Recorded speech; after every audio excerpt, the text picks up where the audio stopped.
রাত তখন ১-২টা। রেডিওতে ভূত এফএম শুরু হয়েছে। আমি আর আমার বন্ধু রিয়াদ একসাথে গল্প শুনছি। হঠাৎ করেই দাদুর বলা একটা পুরনো কাহিনী মনে পড়ে গেল। আমাদের গ্রামে একটা পুরনো কুজো ছিল। কেউ বলে ওটা অভিশপ্ত, কেউ বলে সেখানে অতৃপ্ত আত্মাদের বাস।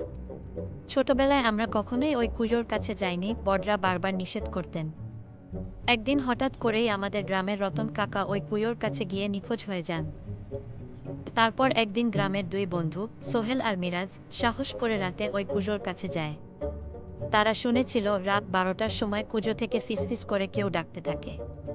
প্রথমে মনে হয়েছিল বাতাসের শব্দ, কিন্তু কিছুক্ষণ পর স্পষ্টভাবে শোনা গেল, সোহেল, মিরাজ, আমাকে সাহায্য করো। তারা ভয়ে জমে গেল। মিরাজ কাঁপতে কাঁপতে বলল, চল পালাই। কিন্তু সোহেল সাহস করে কুজোর দিকে এগিয়ে গেল। হঠাৎ কুয়োর ভেতর থেকে একটা ঠান্ডা হাত বেরিয়ে এলো। সোহেল চিৎকার করে উঠল। সে পড়ে যাচ্ছিল কুজোর ভেতরে, ঠিক তখনই মিরাজ তাকে টেনে ধরে। দুজন দৌড়াতে লাগল গ্রামের দিকে। বাড়িতে পৌঁছে তারা সবার সামনে অজ্ঞান হয়ে পড়ে গেল। পরদিন গ্রামের বড়রা সেখানে যান। তারা কুয়োর ভেতরে একটা হাড়গোড়ের অবশিষ্টাংশ খুঁজে পান। স্থানীয় পুরোহিত বলেন, বহু বছর আগে কেউ ওই কুয়োর মধ্যে পড়ে মারা গিয়েছিল আর তার আত্মা মুক্তি চায়।